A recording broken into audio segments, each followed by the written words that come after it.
केसावर फुगे. पण अण्णा सुरवडीने ज्यावेळेस हे गाणं गायलं लिहिलं त्यावेळेस हाच विचार करून आम्ही केला की आज शिक्षण करून बेरोजगार जे लोक आहे, सुशिक्षित बेरोजगार म्हणतो आपण, त्या लोकांचे पण कुठेतरी आपण त्या एक त्यांची आपण कहाणी त्या ठिकाणी मांडली आहे.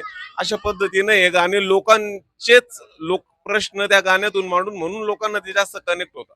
आपण बिग बॉस मध्ये गेलात. बिग बॉस मध्ये आपले अनेक सिने कलाकारांशी मैत्री झाली. रितेश दादा तुमचे फॅन झाले होते. आता जर समजा भविष्यात जर आपल्याला एखाद्या चित्रपटामध्ये संधी मिळाली तर आपण ती संधी स्वीकाराल? मग त्याच्यासाठी सतत चाललंय सगळं. हे बघ काय आहे ना, आता रस प्यायलाय म्हणलं केलं परवा आलं, आता ते झालं गेलं, पुढे काय बिग बॉस झालं.